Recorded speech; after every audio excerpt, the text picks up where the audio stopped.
Guys, makakasama nga pala natin ang nag-iisa, ang pinakamatapang na rider sa buong mundo, si Jay. Anong nararamdaman mo ngayon, Jay? Masaya dahil na-testing ko yung bike na ni Boss na Keso. Sobrang tuning na sila, napakalakas. Ilang taon ka na pong nag-race? 10 years na yata mahigit nung nagsimula ako kay Keso.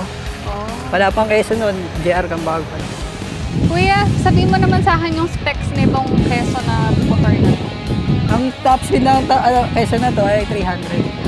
300? Grabe naman yun. Ano siya? 25,000 watts. Sobrang powerful wala talaga nito. Ready ka na ba, Sir Jay? Ready na. Testing natin. Makikita natin si Sir Jay na mag-flyby dito gamit yung Keso na loaded. Bini-video ko din para meron tayong instant copy. Dahil sobrang remarkable ng moment na to.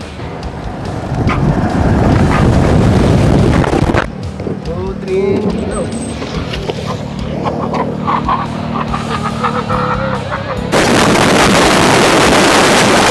Grabe! Grabe! Grabe!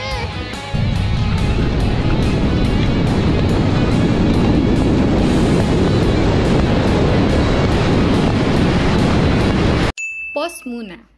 Meron bang gustong humamon sa racetrack? Kahit big bike lalabanan namin, nila pala. Seryoso, kahit gaano kalaki pusta. Grabe, sa ganong ka-exing distance, tumakbo siya ng 172 according to GoPro, pero 190 yun sa speedometer. Hindi kasi gaano accurate ang GPS. Umabot pa nga sa kurbada kahit sa tapat pa lang namin nagpreno na.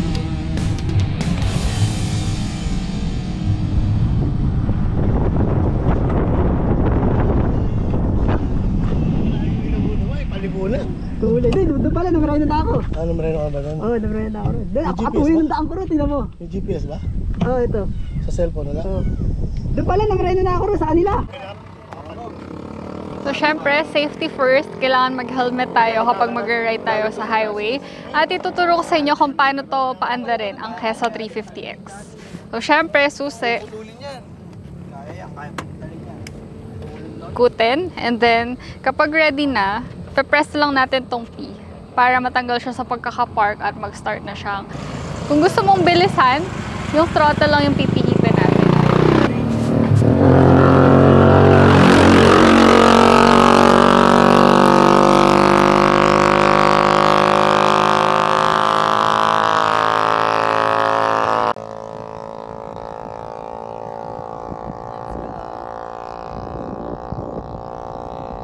Grabe naman yung tunog ng tricycle na nauna sa akin. I'm not saying it isn't cool. I'm saying it's loud. Itong sinasakyan ko sobrang tahimik.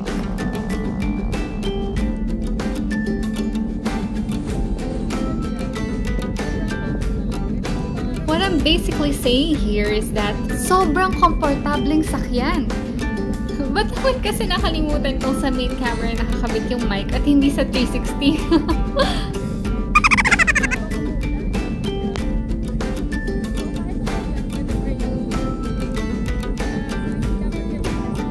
Basic model pa lang nila to ha. Imagine yung Q50 and yung tank nila.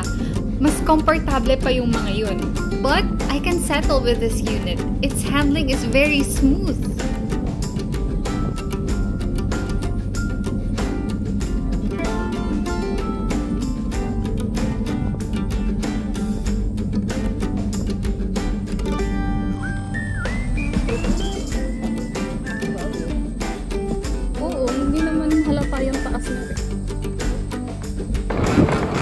Now we know bakit nakaka-addict ang Keso. Sobrang cute, very affordable.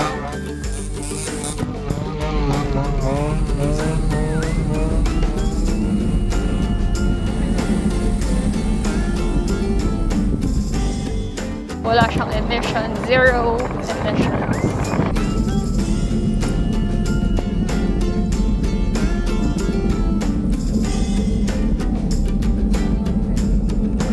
queso. I wanna buy queso.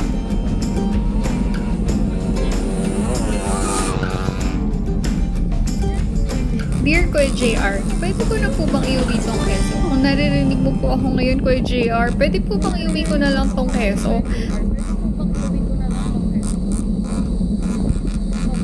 Sobrang ganda! Nakaka-in-love!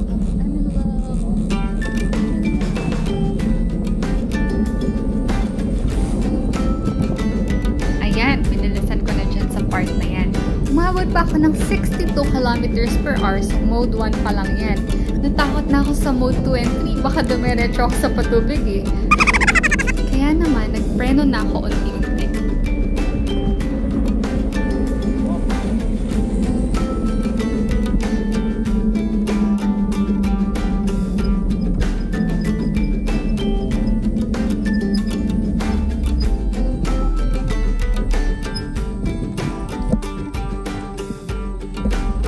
Sad naman i-turn off to. Babawiin na nila.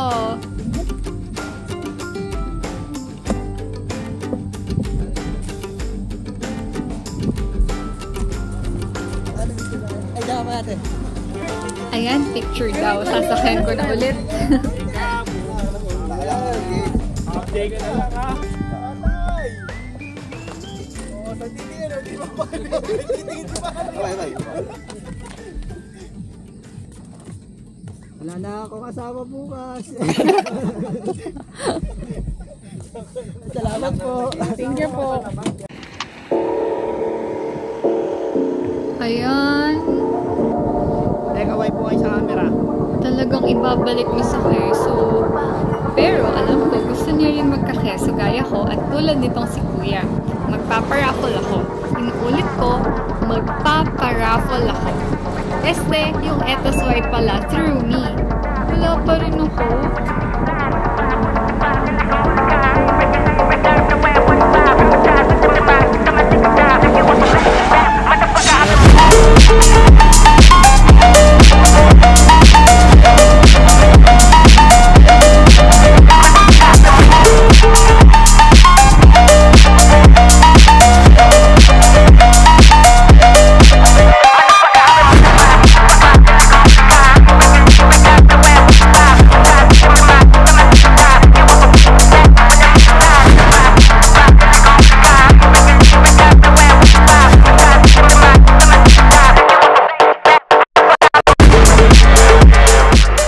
Arms pala, ulam na!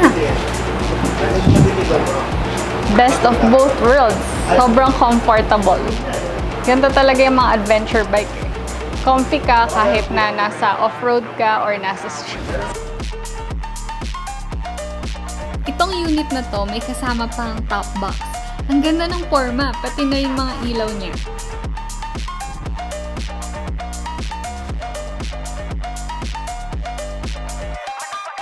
Angel's eyes pag naka-dim. Pag naka-fully on, parang ilaw ng langit. Ang liwanag. Yung rear lights, ang lapad din. Ganda! This is the Keso Tank. Ang ganda ng head parang robot. This is the adventure scooter that they sell for 108,000 pesos only. Ang ganda din ng digital cluster gauge. Daming display. Guys, kasama na pala nga natin ngayon ang man behind Keso, si Mr. Laureano Alba Mendoza, also known as JR Cambaog or Keso. First question ko po sa inyo, why do you prefer scooters over big bikes? Kasi po, doon po ako nagsimula sa scooters, mga underbone. Kaya siguro nakasanayan na lang na puro yun ang gagawin ko. Doon kami kumakarera. Tapos nandun yung mga kaibigan ko, mga nakakalaban lagi. Kami-kami lang din nagkikita-kita. Kaya siguro hanggang ngayon, scooters pa rin, saka underbone. Tapos ngayon, nag-shift naman ako sa electric bike.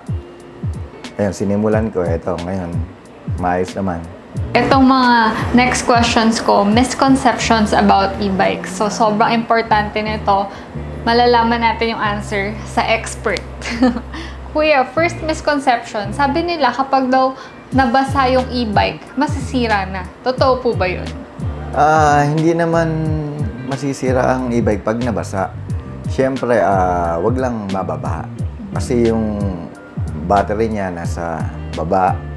Parang normal din ang motor na hindi rin pwede sa baha. Ganon din ang e-bike. Pwedeng gamitin sa ulan, pwedeng gamitin sa medyo mababa lang yung tubig. Wag lang yung baha talaga na lulubog yung flooring. Parang normal din na motor. Follow-up question naman, guys. Gaano po katotoo na sumasabog yung mga batteries ng e-bike? And ilang percent po yung chance na sumabog talaga yung battery ng e-bike? Sasabog lang naman siya pag na-overcharge, hindi nag-automatic yung charger. Ayun, doon, sasabog talaga siya. Pag hindi nag-stop yung pagcha-charge niya, lolobo yung battery niya, tapos yun, pwede na siyang sumabog talaga. Pero kung maayos naman yung charger mo, nag-automatic siya, parang sa cellphone. Kung maayos na gano'n na pag na-full charge siya, mag-automatic. Walang posibilidad na sumabog siya. Kasi i-stop na yung pagcha-charge niya. Yung mga kasama naman na charger nung Keso e-bike, binibenta ko, nag-automatic naman siya lahat. Kaya safe naman, safe na safe.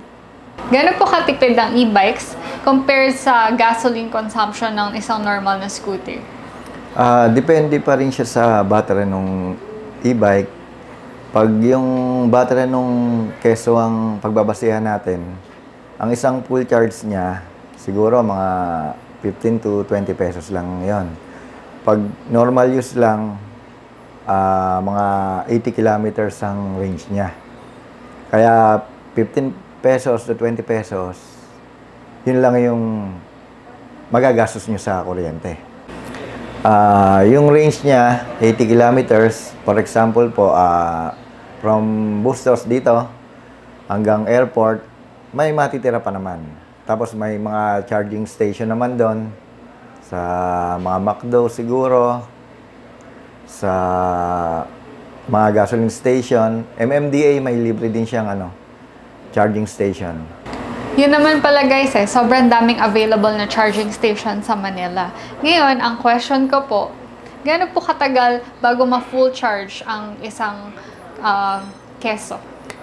Yung kasama niyang charger, 6 to 8 hours ang charging niya. Tapos, pwede naman ding i-upgrade or bibili ka ng fast charger, 4 to 6 hours. Paano naman po kung gusto kong mas lumayo pa or mag-long drive? Meron din tayong battery na available. Pwedeng merong lead acid na mas mataas yung ampere niya. Mga kaya din nun ng 100 kilometers ang range. Pero meron din tayong lithium battery na hahaba ang range niya. Meron tayong 100 kilometers range, 150 kilometer range, at meron ding 250 kilometer range. Kagaya nung nagbagyo kami, 250 kilometers ang range nung malaki naming battery. Nagbagyo kami, simula dito hanggang Baguio to 25 kilometers siguro yon. Ayun, nakarating kami doon nang may sobra pa yung battery. Pero syempre, hindi na siya makakabalik dito. Nag-charge kami doon. Nag-overnight naman kami doon. Kaya, ayos lang naman. Tsaka pag nag-charge naman kami doon sa malaking battery, 3 hours lang ang charging niya. Kaya, hindi ka maiinip. Paano po yun, kuya? Hindi po ba kayo nahuli? Sa daan, syempre may papara sa'yo. Kasi may mga checkpoint din. Kagaya sa Baguio, may checkpoint doon. Pero, nung nalaman nilang e-bike, pinagaw lang nila kami. Dahil hindi naman kailangan nahanapan kami ng lisensya. Kaya, pinagaw lang din nila kami. Ayun guys, I hope sana lahat ng questions nyo about e-bikes ay nasagot ni Kuya JR. Thank you so much po for inviting me here. Sobrang enjoy na itry yung Keso. Talagang nakaka-enjoy ko. Maraming salamat din sa inyo. Isang karangalan ko po na pasyalan nyo dito at ma-interview. Ay, mayroon pa po pala akong question. Bakit po sa nabanggit niyo sa akin kanina na meron kayong 500 na stocks, hindi pa dumadating sa Pilipinas, sold out agad? Hindi ko rin, sa totoo lang, hindi ko rin alam kung bakit ganong kalakas ang keso ngayon eh. Ganon siyang kabenta. Siguro dahil yung gusto ko sa isang e-bike, yun yung nilagay ko dun sa keso. Siguro, yung may hinahanap ko sa isang electric bike, yun din ang hinahanap ng karamihan. Kaya siguro, nagkatugma yung gusto ko tsaka yung gusto nila, kaya siguro nila tinatangkilik ang keso. Ayos na ayos, di ba? Kaya kung gusto nyong magpa-reserve, ngayon pa lang, magpa-reserve na kayo kasi ang available slots na ay October, guys. Grabe naman, sobrang sold out talaga. Kasama ko nga pala ngayon ang mga kuya natin. Sobrang honored ako na nandito si Kuya JR ng Quezon at si Mayor School. Diba? Kaway naman po kayo sa vlog ko. Yay! Ang bongga, diba?